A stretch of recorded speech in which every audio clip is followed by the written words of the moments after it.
Our programs offer many languages. Please visit suprememastertv.com/schedule. Nos programmes offrent plusieurs langues. Veuillez visiter suprememastertv.com/schedule. Nuestros programas ofrecen varios idiomas. Visiten suprememastertv.com/schedule. మా కార్యక్రమాలు అందజేస్తున్నాయి అనేక భాషలలో. దయచేసి చూడండి suprememastertv.com/schedule. O Lord, Master of our life, let us soar very high, above all care for our material preservation. Please continue watching to find out more.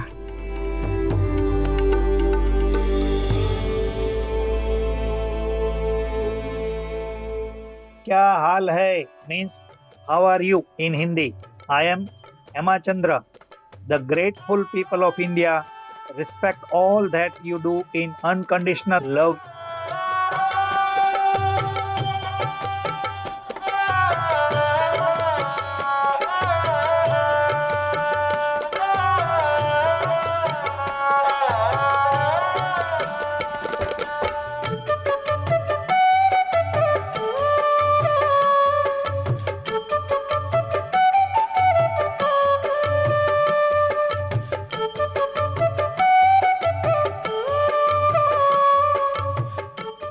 Today, we present selections from the Mother's Prayers and Meditations, Be Instruments of the Divine, Part 2 of 2, as we continue our inner journey of self-realization. Mira Alfasa, who became known as the Mother or Sri Ma, was born in 1878 in Paris, France. Although she showed great artistic, musical and writing talent at an early age, her real interest was the spiritual side of life. Based on her inner experience and guidance by a saint she later recognized as Sri Aurobindo, she traveled to India in 1914, where she met him for the first time. As soon as I saw Sri Aurobindo, I recognized in him the well-known being whom I used to call Krishna.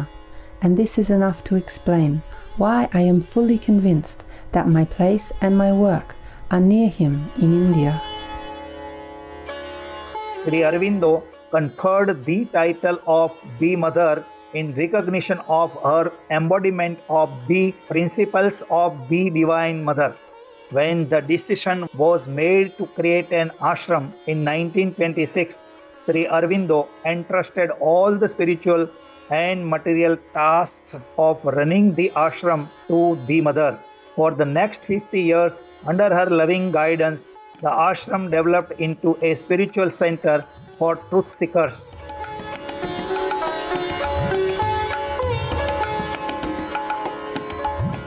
The Mother went on to found two more organizations, the Sri Aurobindo International Center of Education, offering courses from kindergarten through university level, and a visionary community called Auroville or the City of Dawn. The Mother also developed an extensive series of spiritual writings.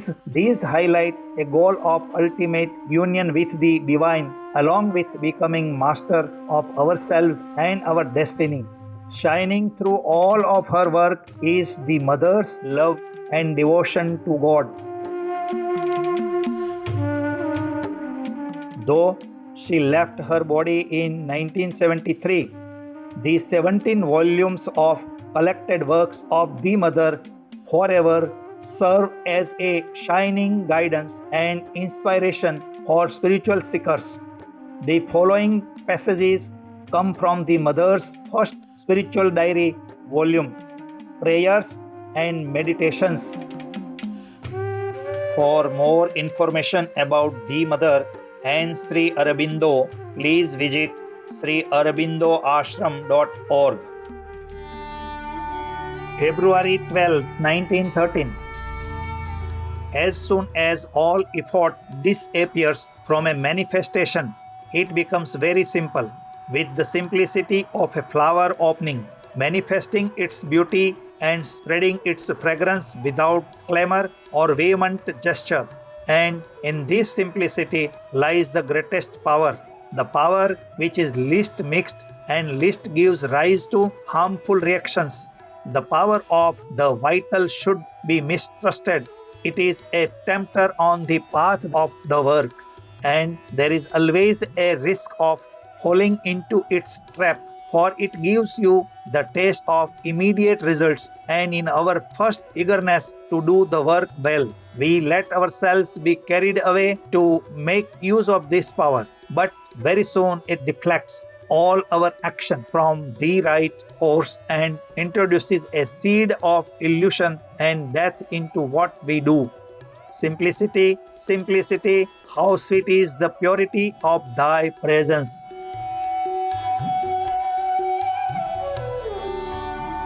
June 15, 1913.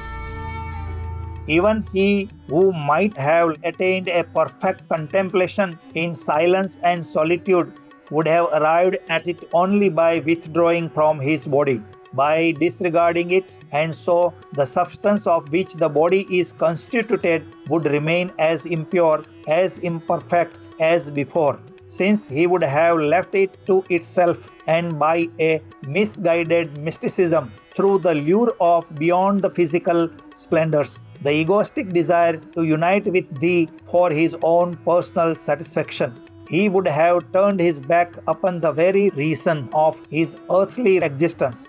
He would have refused, like a coward, to accomplish his mission, the redemption and purification of matter. To know that a part of our being is perfectly pure, to commune with this purity, to be identified with it, can be useful only if this knowledge is later used to hasten the transfiguration of the earth, to accomplish thy sublime work.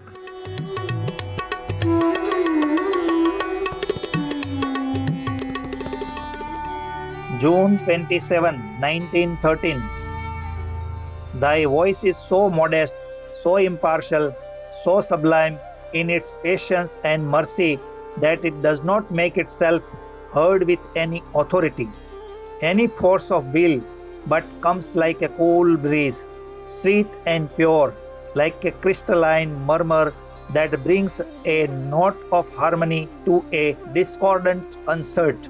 Yet for him who knows how to listen to the note, to breathe that breeze, it holds such treasures of beauty, such a fragrance of pure serenity and noble grandeur, that all foolish illusions vanish or are transformed into a joyful acceptance of the marvelous truth that has been glimpsed.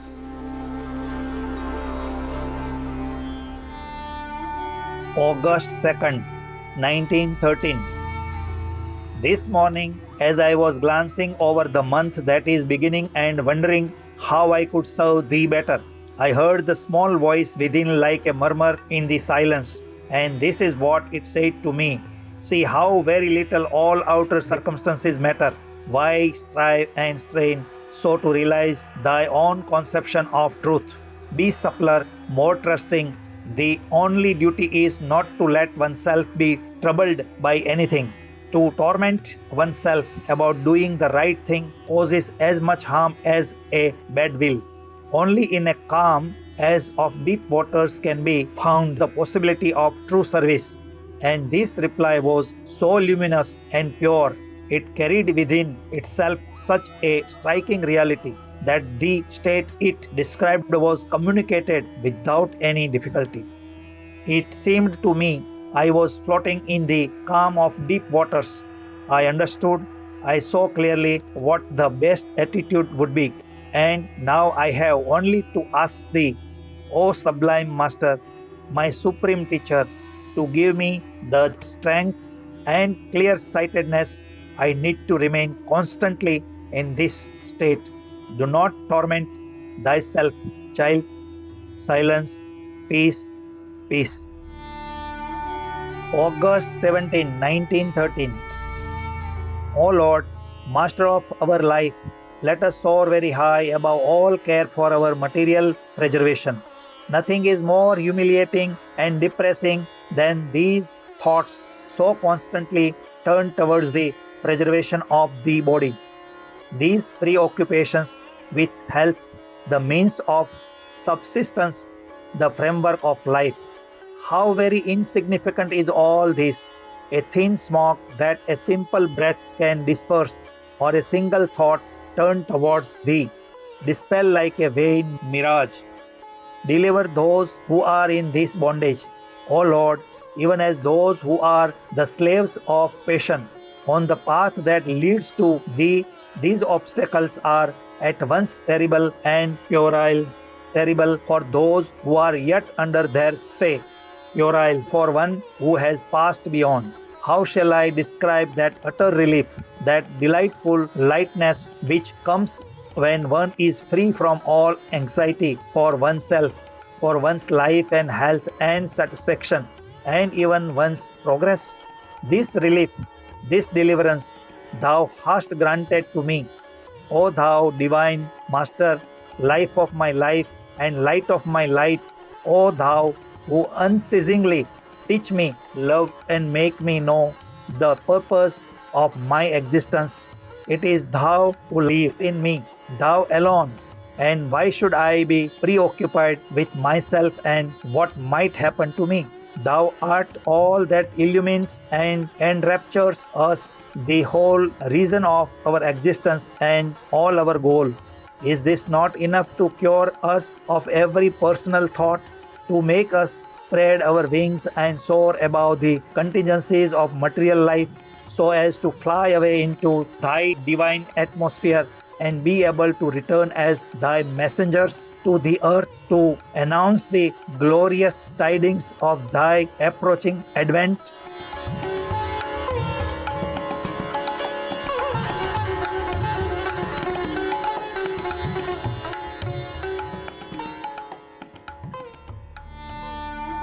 November 28, 1913. In this calm concentration which comes before daybreak more than at any other moment, my thought rises to thee, O Lord of our being, in an ardent prayer. Grant that this day which is about to dawn may bring to the earth and to man a little more of pure light and true peace. May thy manifestation be more complete and thy sweet law more widely recognized. May something higher, nobler, more true be revealed to mankind. May a vaster and deeper love spread abroad so that all painful wounds may be healed. And may this first sunbeam dawning upon the earth be the herald of joy and harmony, a symbol of the glorious splendor hidden in the essence of life. O Divine Master, grant that today may bring to us a completer consecration to thy will, a more integral gift of ourselves to thy work, a more total forgetfulness of self, a greater illumination, a purer love. Grant that in a communion growing ever deeper, more constant and entire, we may be united always more and more closely to thee and become thy servitors, worthy of thee. Remove from us all egoism, root out all petty vanity, greed, and obscurity. May we be all ablaze with thy divine love. Make us thy torches in the world.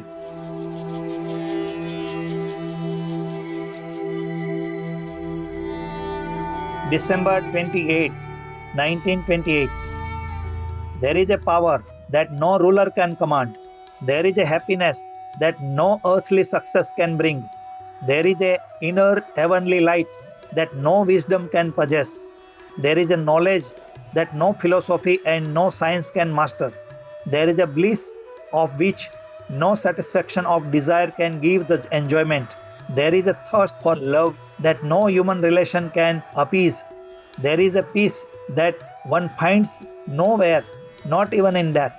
It is the power, the happiness, the light, the knowledge, the bliss, the love, the peace that flow from the divine grace. Radiant viewers, we thank you for your kind presence for today's episode of Words of Wisdom. Coming up next is a Christmas celebration remembering the love and sacrifice of the Lord Jesus Christ. Vegetarian, part 4 of 5, right after Noteworthy News. Please stay tuned to Supreme Master Television for more constructive programs. May the flower of your inner wisdom bloom as heavenly blessings shower upon you. Our programs offer many languages. Please visit suprememastertv.com/schedule and suprememastertv.com/WOW.